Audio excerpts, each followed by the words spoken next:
Hey fans, welcome to Primo Reef Acrylics. From the last time that you probably watched one of my videos was the aluminum extrude stand that I made for my 75 gallon aquarium. I gotta double check the exact size. I'll probably give you guys this view here for a couple seconds to a minute or so, just for you to enjoy what's happening here. Couple things have been happening through the last time, so from the last video that you've seen. We've gone ahead and I've put a pretty much 3/4 of an inch top. Now we have a 1/2 inch white sheet of acrylic and a 1/4 inch red sheet that the tank is going to be sitting on, and silicone directly onto the base. So this method here is a non-styrofoam concept.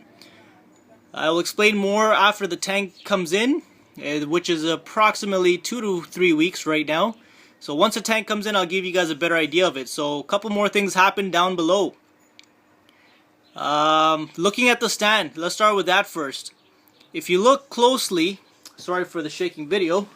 If you look closely, I actually went ahead and got inserts made that fit into the groove, so it's not just an open concept. These grooves, they came in black and I painted them white.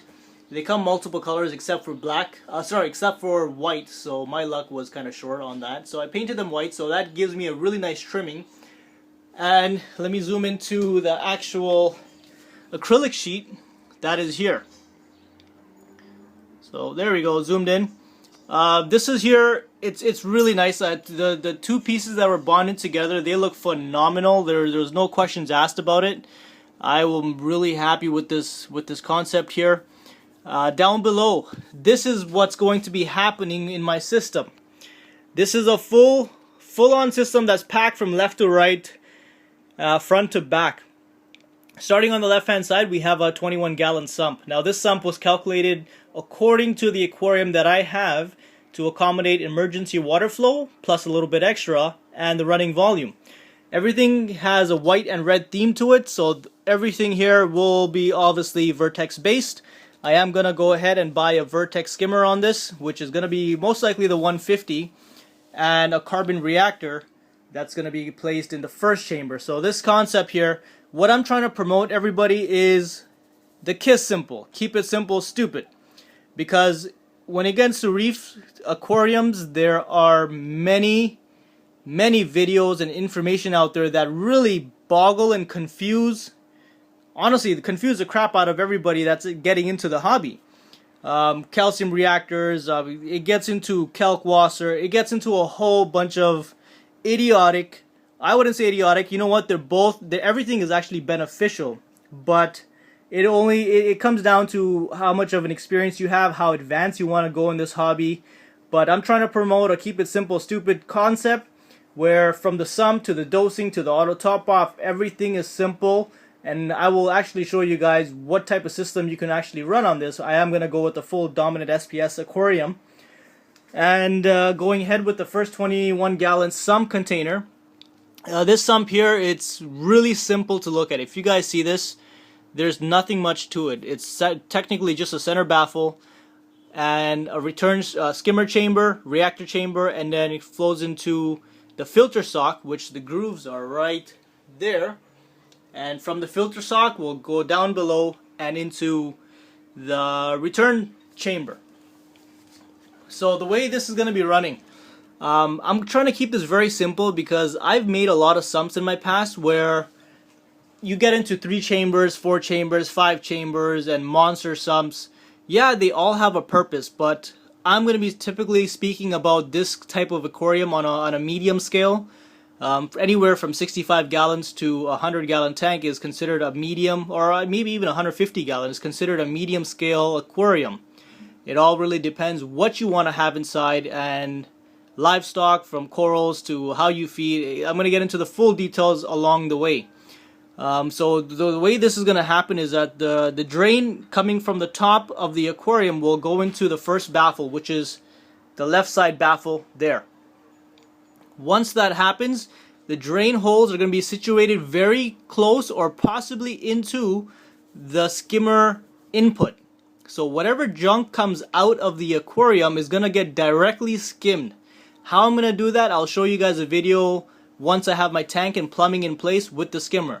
After it goes into the skimmer, the skimmer is going to output it into the same chamber, and it's going to have a simple carbon reactor. Carbon is actually for clarity and removing all the yellowy tint to the water and everything, because I am going with the 3-side Starfire aquarium, so any imperfection in the water or any yellow type of tint, you'll technically see it.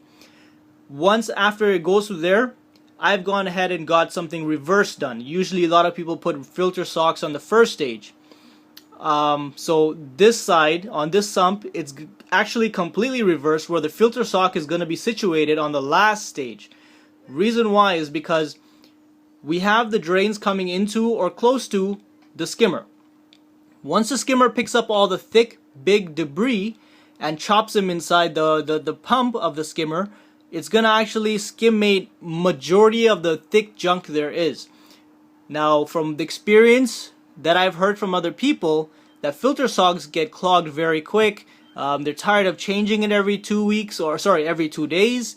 I may be over exaggerating on the first stage of your aquarium build. Yeah, you might be you might be washing them out every 2 days or even 3 days, God knows, or even a week. But usually when you have everything running, it might be every 4 to 5 days or a weekly maintenance. So I wanted to eliminate cleaning the filter sock as much as possible by taking out most of the debris in the skimmer. Once the skimmer skims everything out, it's going to the filter sock. Now this filter sock here is going to remove all the micro bubbles that are going into the return pump, and it'll be a final stage of cleaning. Now let's just say I don't want the filter sock anymore. The good thing about this concept here is I can remove this entire plate, and voila, out it goes. And this is the skimmer plate. Obviously the filter sock comes right out and slides right in. But it's going to be, so now I have an open concept here. Now I can put anything else I want, another reactor, or so forth. It really depends. Water level on this sump is actually chosen to have about 10-inch or 10.5-inch water level in the first chamber. That's to accommodate the skimmer that I'm going to be using for the system. Let's go ahead and put this back in first. So that's it. Everything is nice and tugged, so there's no water creeps in the front nor the back end. That's just an emergency volume level that you see there. It's about 1.5 or 1.25 inch. So that's that. That's the basic out of the basics. Now, where I'm gonna put the probe holders and everything else, I'll show you guys that in the future video as I accomplish everything else. To the middle stage, we have 4 containers. We got 5 containers. So each one of these containers are the small containers. Each one of these containers are 1.25 gallons or 1.5 gallons. I gotta double check again. Sorry, I don't have all my numbers straight. So they're about 1.2 gallons, let's just say for now. These are my dosing containers. So I'll be dosing calcium, alkalinity, magnesium, and also KALK water.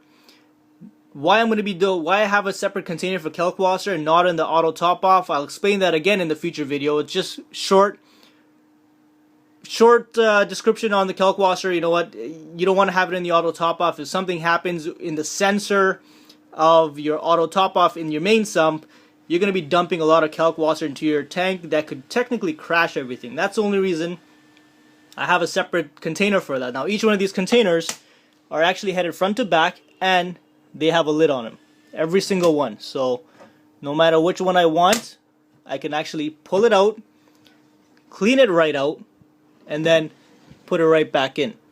So that's why I made them individual. I was going to go with a single concept of a sump, where a sump is from left to right, one unit, but I thought, what if one gets empty or there's debris that's collecting in one container? How am I going to take it out? So that's that. The auto top off, this is a 10.5 gallon auto top off.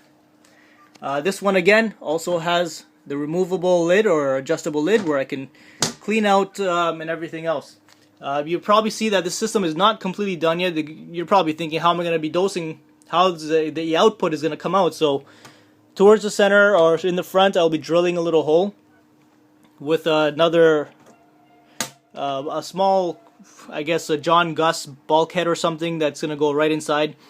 Dosing container is going to be situated right at this level here. I'm not sure if I'm going to go with the Pacific Sun Core 5 Pro, which is a 5-unit doser, which really makes more sense for what I'm going to be doing here. Or I might go with the Vertex system. I'm not too sure yet, still undecided. So that's exactly it. That's what's going on, guys. For these little bolts that are popping out, I will have another cap that's going to go on top, a white cap, so everything is going to look nice and flush. All sides, all around, this tank is packed. There's nothing that you can miss, and there's no room for anything else. This purposely I made this way, is because I want everything to be situated inside. My Neptune wall is actually going to come on either this side, the right side, or the left side. So the Neptune wall is going to have all the computer systems attached to it. I might go with a basic one. Again, undecided, not too sure. This is just the starting phase of it. But I hope you guys do like everything. It's everything is going really well.